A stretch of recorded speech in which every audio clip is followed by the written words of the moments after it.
So Girls Last Tour has come to a close, and I know I haven't reviewed the past few episodes, and it's not because I stopped liking the show. I was just running out of things to say, which happens when you're reviewing a slice of life series. There's only so much you can say, so I just decided I'd wait till the show concluded to give my final thoughts. And the way I felt at the beginning of the series is more or less the same as how I feel now. I think this is a breathtaking world, the atmosphere is so damn good, and how this episode wraps up, it is pretty damn sad in a lot of ways, and we do get answers, and we even get to see a bit into what the world was like before everything kind of happened the way it did, and it definitely feels like there was one, if not two, giant wars that brought Earth basically down to its knees and killed pretty much everyone, leaving what we saw in this anime to just Chi and Yu, and to them kind of having a way to live, but not necessarily a good way to live, because at the end of the day, if Chi or Yu lost one or the other, they would lose their purpose to live. There would be no reason to continue in this world. And when you see one of the characters get taken away and just to see how scared the other is, it makes sense. And I think the way this ends, I think this is perfect. And I've heard that some people are saying that they think the manga is coming to a close pretty soon.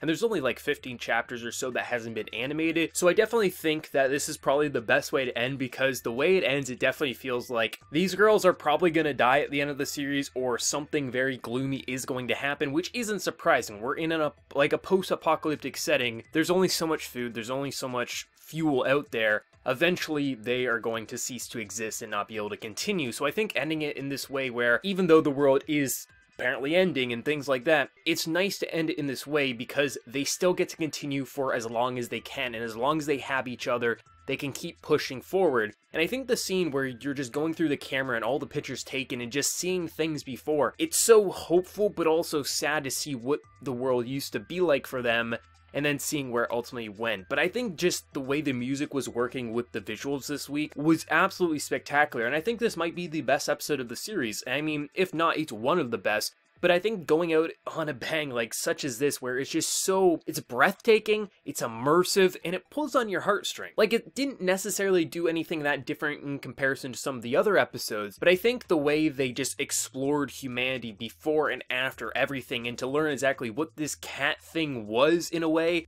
like, it's just so interesting how immersive this world was and how much I kept wanting to get lost in it. Every week I wanted to see more of this world, and I don't know necessarily if I would want to see the remaining chapters anime, because I feel like I'm gonna start feeling more and more depressed as I watched or read more. I mean, I might just start the manga where this left off. I think it ends at like chapter 30 or something along there, 28. So I might give the manga a binge, but I definitely feel like it's going to get progressively more depressing as it goes on from here, especially with how this episode wraps up. But nonetheless, I love Girls Last Tour. I think anyone who is a naysayer, like it's just going to be a cute girls doing cute things show, there's a lot of meaning behind a lot of these episodes, and sometimes it is just cute girls doing cute things, but it's impressive how much detail and just care went into this type of series. And really, I think the set locations are some of the best this year. Definitely White Fox outdid themselves, but that's White Fox in general. I think even when they do have low quality anime, I think their visuals are always unique per anime, and this completely matched what I think the idea of this anime and just story was going for so perfectly. Let me know your thoughts. What did you think of the final episode and just Girls Last Tour overall? Let me know your overall thoughts down in that comment section below. And before you leave, smack that like button to show your support. If you're new to the channel, be sure to subscribe. So until next time, everyone, please take care and have a good one.